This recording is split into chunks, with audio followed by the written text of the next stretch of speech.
골로새서 말씀을 시작한 게 작년 12월에 시작할 때 한 2달 안에 끝날 줄 알았거든요. 그런데 4월 말까지 왔네요.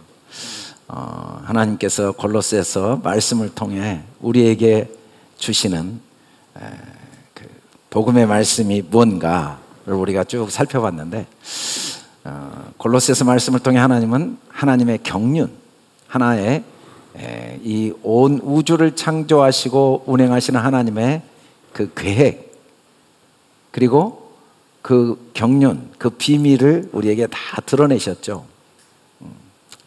한마디로 말해서 하나님의 작품을 우리에게 다 상영하신 겁니다. 이 골로새서 말씀은 이전 세대, 지금 세대, 앞으로 오는 세대들 누구에게나 명확하게 이해할 수 있도록 이 골로새서 말씀을 통해 그 완전하신 하나님의 작품을 우리에게 밝히 다 드러내 주신 거죠. 그 내용은 이 만물은 그리스도다. 그리스도는 우리를 구원하시는 하나님의 사랑이죠. 우리는 하나님이 어떻게 나를 사랑하는지를 이해할 수도 깨달을 수도 없었지만, 하나님께서 자기 아들을 십자가에 죽게 하심으로써 우리 눈을 열어주시고 귀를 열어주셔서 그 하나님의 모든 충만이 나의 것이 되게 하시는 그 하나님의 작품을, 그 하나님의 모든 역사하심과 일하심을 이 골로새서 말씀 한 절 한 절을 통해서 우리에게 다 드러내 주셨죠. 그래서 이제는 우리가 눈에 보이는 모든 자연 만물, 또 역사의 모든 사건, 또 지나온 모든 과거, 또 현재의 모든 삶, 그리고 앞으로 일어날 모든 삶 속에는 다 그리스도가 담겨 있다. 모든 만물은 그리스도가 담겨 있다. 그 만물이 그리스도로 충만해져 있다.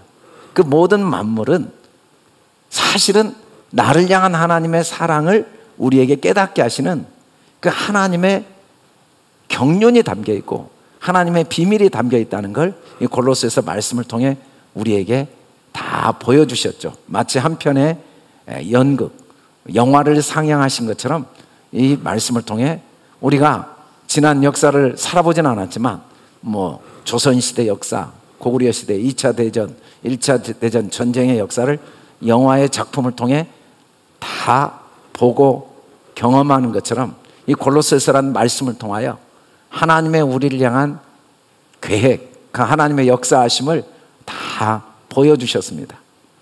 그리고 오늘 말씀은 마치 우리가 영화를 감동적으로 보고 나면은 영화가 다 끝났는데도 그 엔딩 크레딧, 마지막 그 영화를 만든 사람의 이름이 쭉 소개되는 그 긴 영상을 끝까지 볼 수밖에 없는, 자리를 뜨지 못하고 의자에 앉아서, 객석에 앉아서 그 엔딩 크레딧을 끝까지 볼 수밖에 없는 그 모습을 오늘 사도 바울이 우리에게 소개하고 있습니다.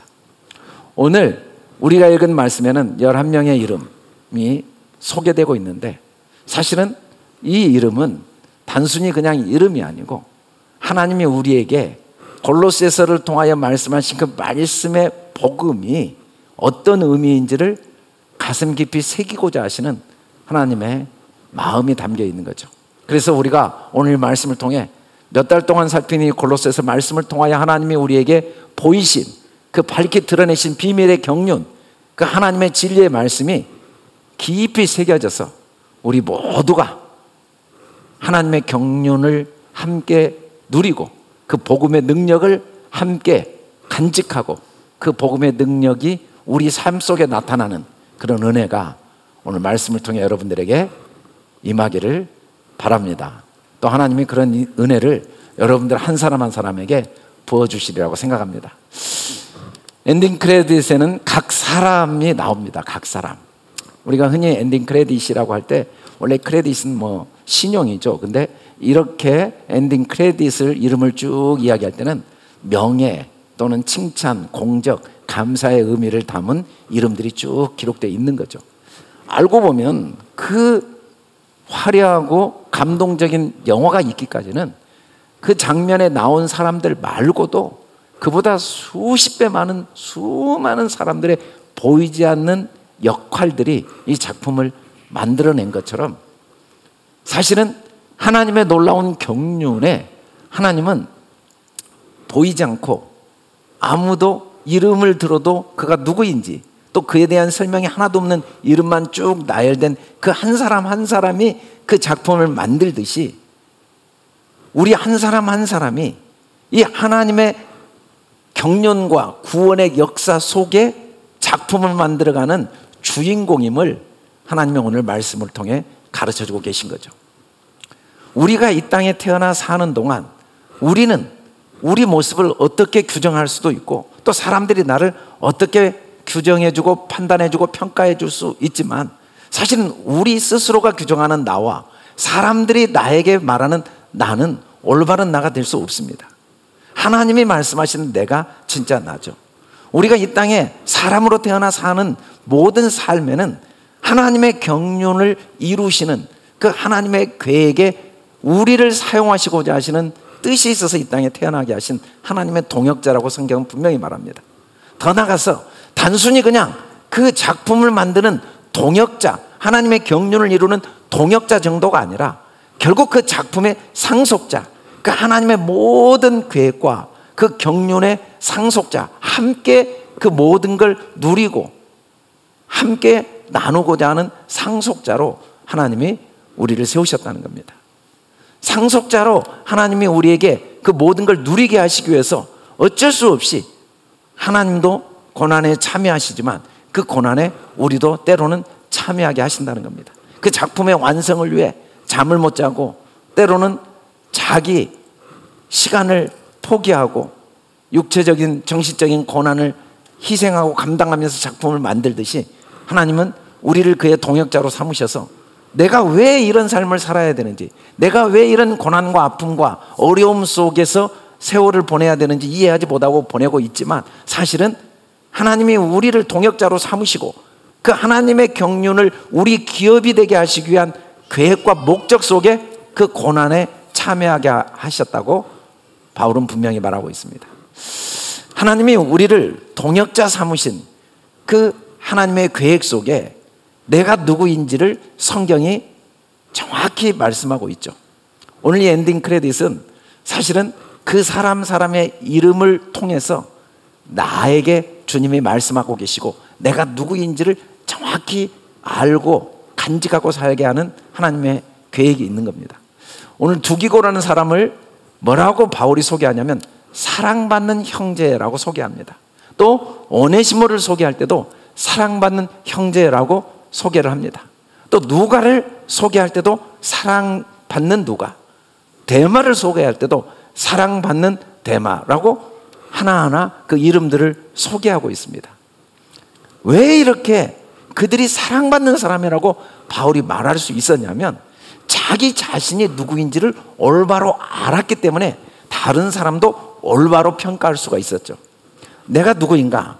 내가 육체 가운데 사는 것은 나를 사랑하사 나를 위해 자기 자신을 버리신 하나님의 아들을 믿는 믿음 안에 산다. 내가 누구인가? 나는 사랑받는 사람이다. 하나님의 사랑을 받고 있는 사람이다 라는 사실을 내가 알고 나를 올바로 보고 평가할 수 있었기 때문에 바울은 한 사람 한 사람의 평가를 올바로 할 수 있었던 거죠.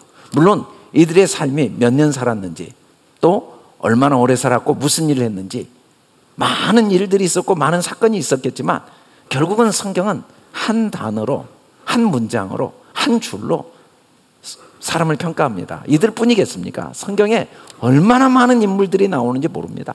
상상할 수 없는 많은 인물들이, 이름 한자만 딱 기록된 사람도 수도 없이 많고, 또 때로는 성경의 중요한 인물임에도 불구하고 그냥 한 줄로 그의 삶 전체 800년, 900년 이상 살았던 사람도 한 줄로 삶을 요약하고 있는 걸 보면, 우리의 삶에 많은 문제가 있고 많은 사건이 있고 많은 판단과 평가 또 규정을 할 수 있는 것 같지만, 결국은 한 단어로 우리 삶이 결국 규정되어질 수밖에 없다는 걸 가르쳐주고 있는 거죠.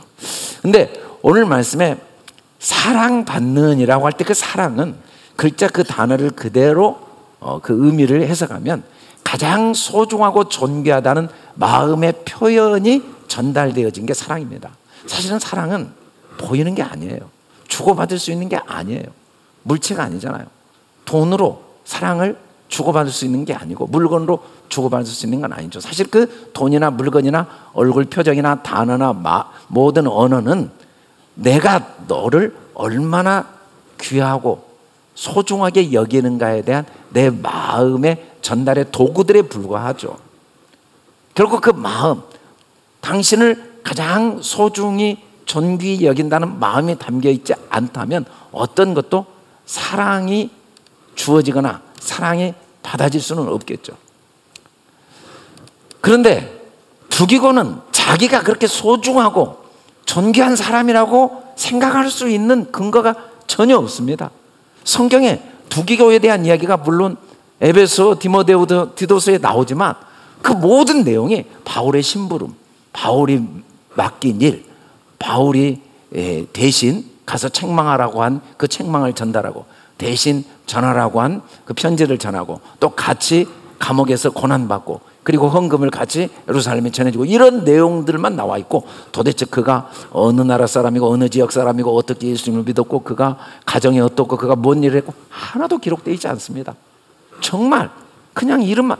지금 우리는 두기고를 이름을 알지만 당시에 기독교가 핍박받던 그 시대에 누구도 두기고라는 사람의 이름에 관심도 없을 뿐 아니라 그가 누구인지 아는 사람도 거의 없었죠. 그냥 핍박받던 그 교회들만이 바울에 의해서 편지가 전달되어지고 심부름 할 때마다 만나는 사람들이 겨우 아는 정도의 이름을 가진 두기고가 자기가 그렇게 사랑받는 사람이라고 생각할 수 있었겠습니까? 더군다나 사랑받는 오네시모는 원래는 그 시대의 노예로 태어났습니다. 빌레몬이라는 골로새 교회 지도자의 노예였지만 그가 그의 잘못된 선택이나 아니면 성품이나 아니면 그의 행동 때문에 어찌됐든 그가 용서받을 수 없는 죄를 짓고 감옥에 갇혔죠. 노예의 신분이면서도 범죄자였으니까 그는 모든 사람들에게 버림받았고 스스로도 자기 자신에게 소망을 둘 수 없는 사람이었습니다. 그가 감옥에서 바울을 만났는데 바울은 그를 어떻게 그를 규정했냐면 사랑받는 사람이다. 어떻게 자기가 사랑받는 사람이라고 생각할 수 있었겠습니까? 더군다나 데마라는 사람은 뒤에 보면 세상을 사랑해서 바울을 버리고 데살로니가로 떠났던 사람입니다. 그의 삶 속에 많은 일들이 있었습니다. 그런데 오늘 성경에서 바울은 사랑받는 데마라고 말씀을 하고 있는 거죠. 결코 데마는 사람들이 생각할 때 사랑받는 사람이라고 규정할 수 없는 사람이고 스스로도 내가 사랑받는 사람이라고 인정할 수 없는 모습들이 성경에 기록되어 있습니다.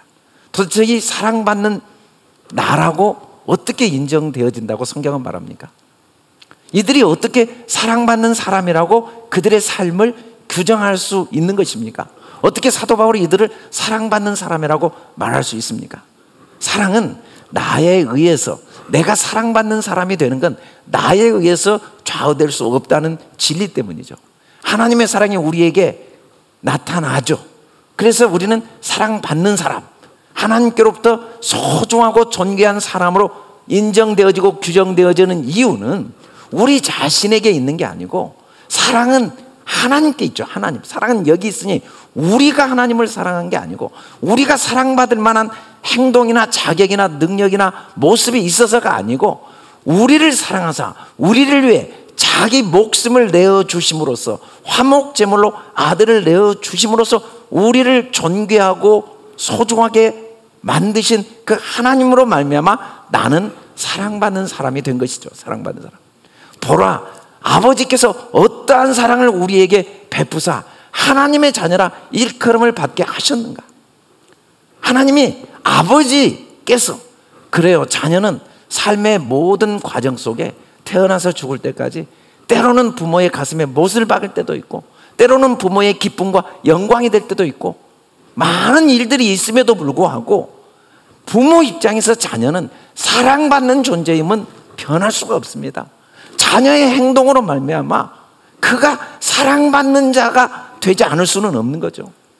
어떠한 사랑을 아버지께서 우리에게 보이셨는가?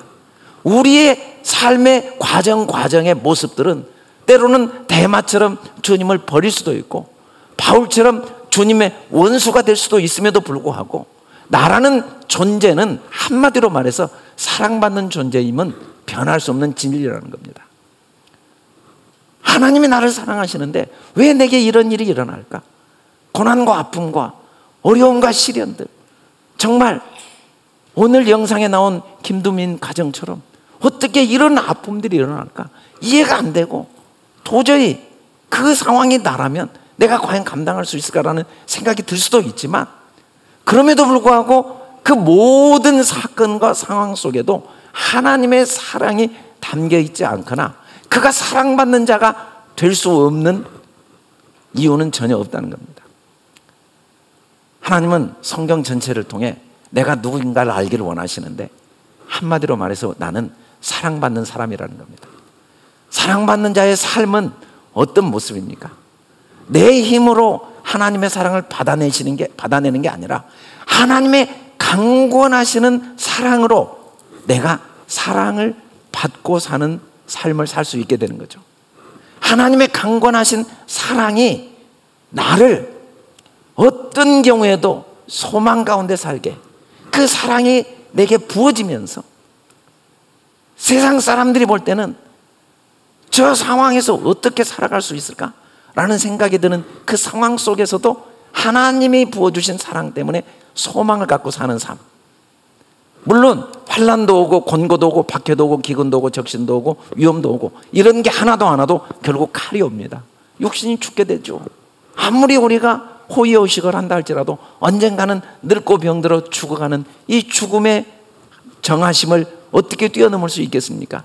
그럼에도 불구하고 하나님의 사랑이 나를 강권하고 있을 때 절대로 이 모든 것들이 나를 이기지 못하고 소망 안에서 넉넉히 승리하는 삶을 살게 하는 그 삶 속에, 그 삶의 한가운데 있는 나의 실존, 그게 한마디로 나는 사랑받는 존재라는 사실을 하나님은 이 골로새서 말씀을 통하여 하나님이 보이신 모든 경륜 속에 결론적으로 우리에게 말씀하고 싶은 거죠.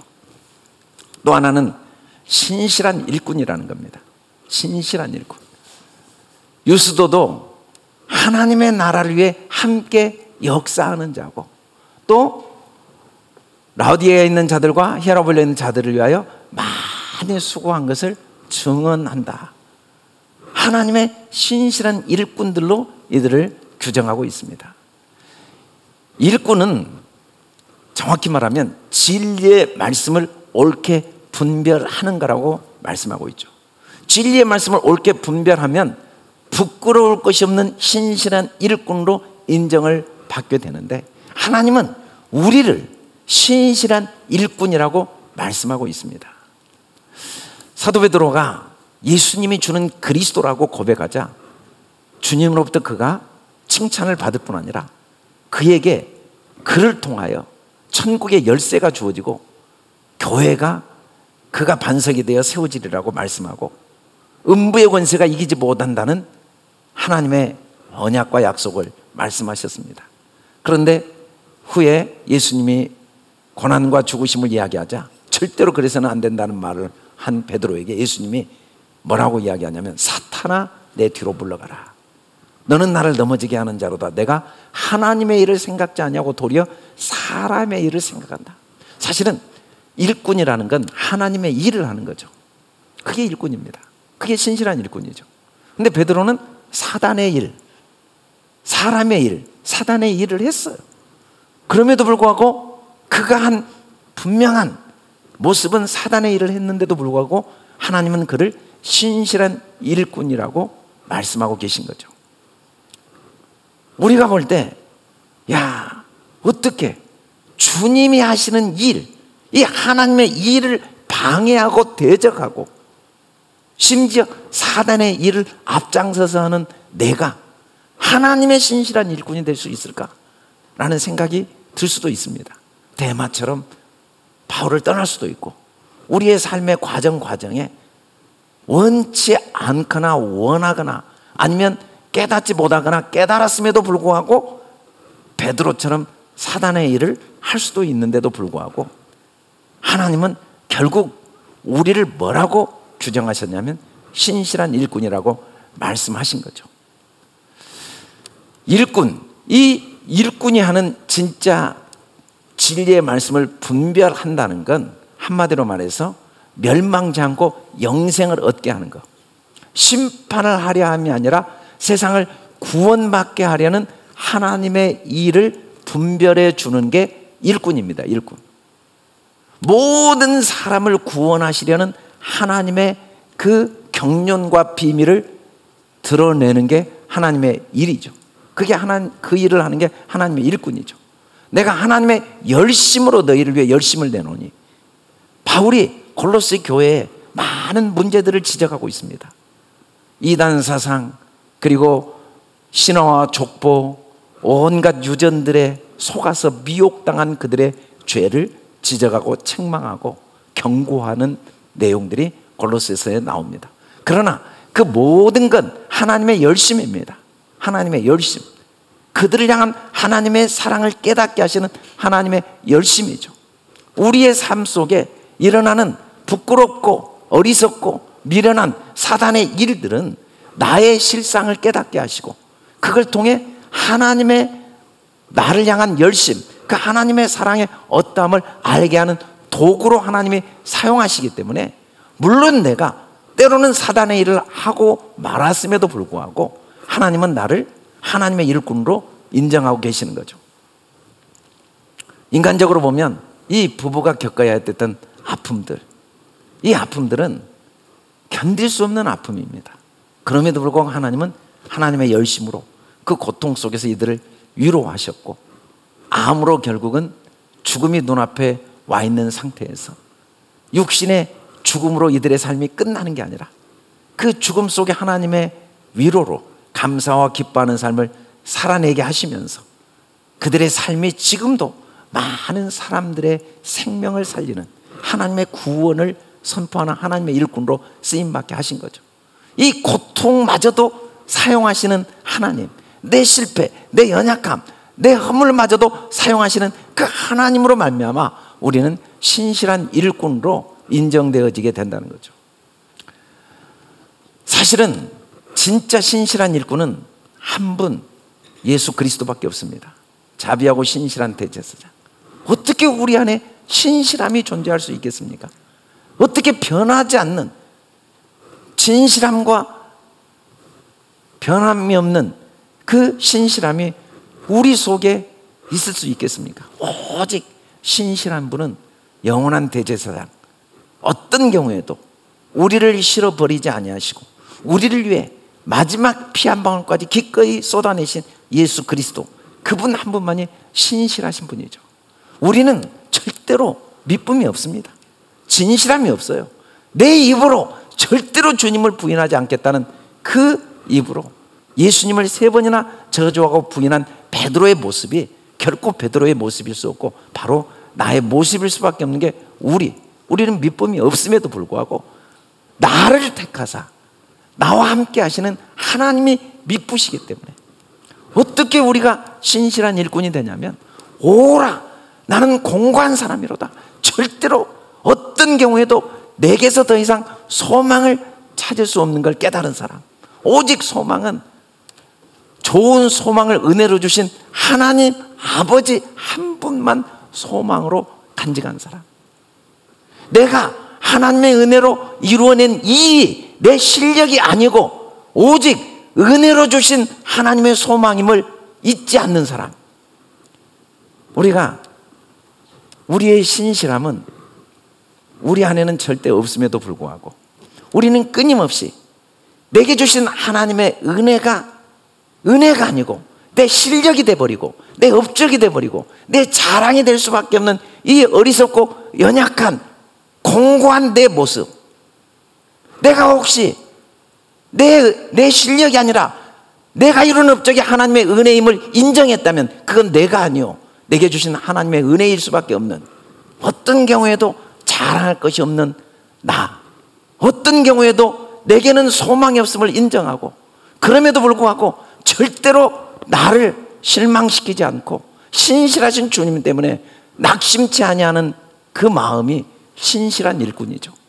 하나님은 우리를 그 자리까지 인도해 가시기 위해서 많은 상황과 사건들, 문제들 속에서 우리를 연단하시고 포기하지 않고 그 하나하나를 우리의 삶에 배열하고 계신다는 겁니다. 이 사랑받고 신실한 일꾼으로 우리를 만드셔서 하나님은 우리로 서로 마음을 위로하게 하시죠. 바울이 이 신실한 사랑받는 하나님의 일꾼이 되어 많은 사람을 위로하고, 또 골로새 성도들을 위로하고, 또 이들이 바울의 위로가 된다고 고백하고 있습니다. 그리고 이 위로의 신실한 사랑받는 바울과 이 성도들이 오늘 우리들의 위로가 되고 우리를 문안해주고 우리를 다시 내가 누구인지 사랑받고 신실한 하나님의 일꾼으로 나를 올바로 보게 하시고, 그래서 우리로 서로를 위로하게 하시는, 위로라는 말은 옆에서 함께 하면서 힘을 주는 거죠. 사실은 위로는 하나님 한 분밖에 못 하십니다.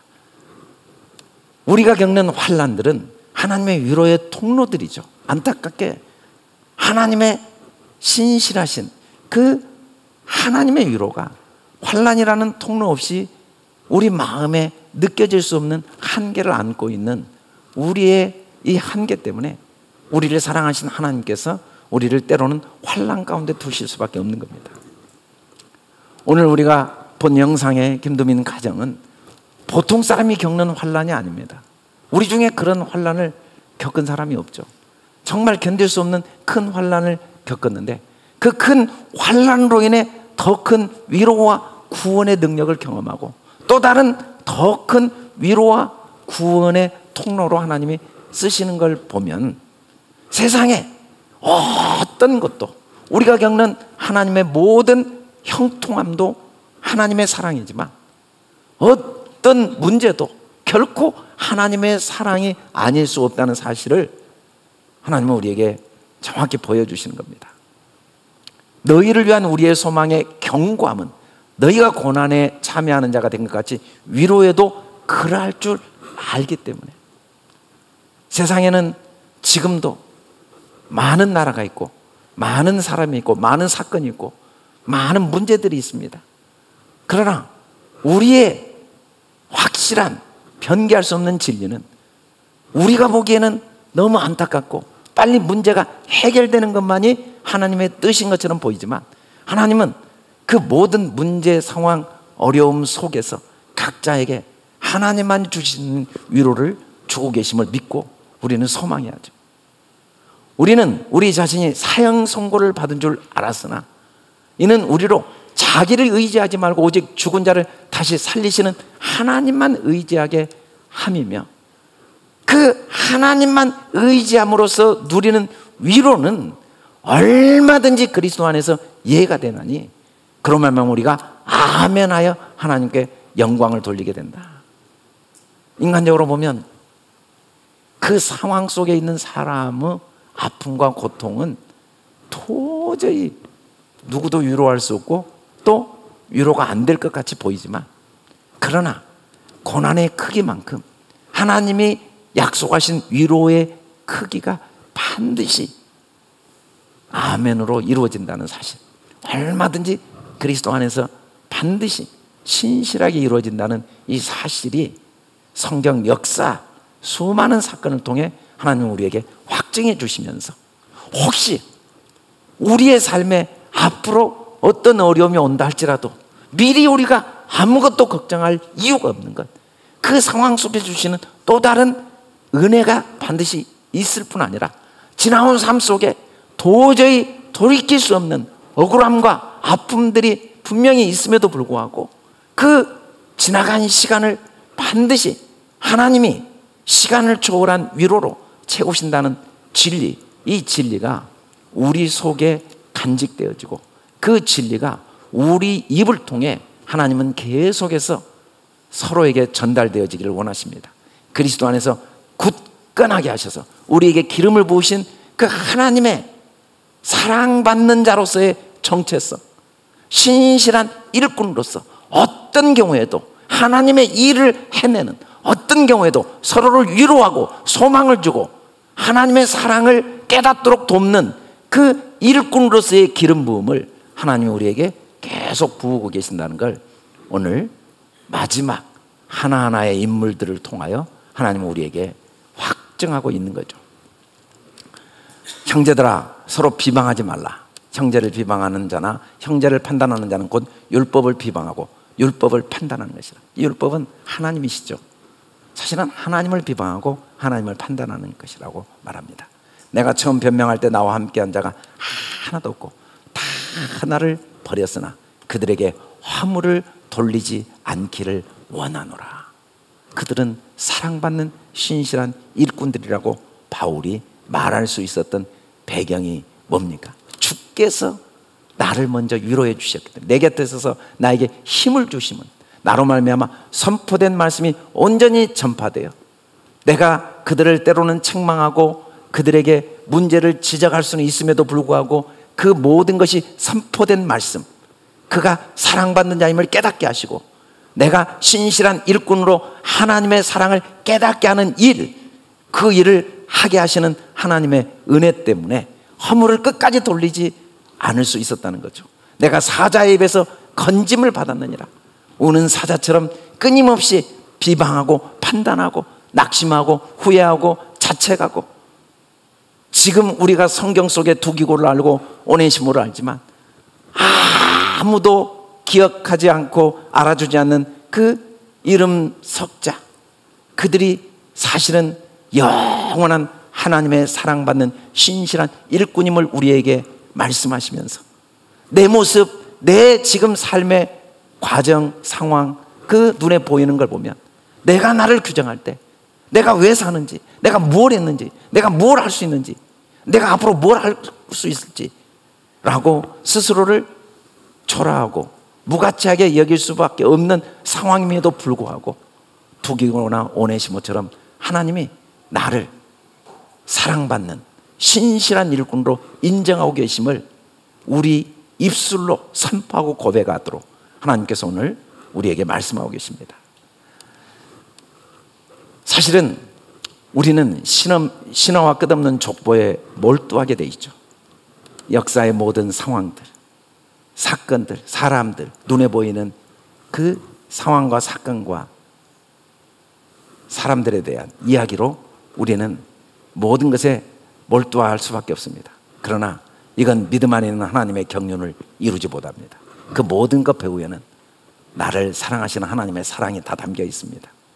나를 신실한 일꾼, 하나님의 일을 하게 하시고 그 모든 상처, 아픔, 실패, 고통, 허물, 연약함마저도 생명을 살리고 사람을 위로하는 도구로 쓰시는 하나님의 계획 속에 있다는 사실, 그 사실을 알게 하시는 교훈의 목적은, 우리의 삶에 일어나는 모든 사건과 상황의 목적은, 사실은 이 기록된 성경은 그냥 우리의 삶입니다.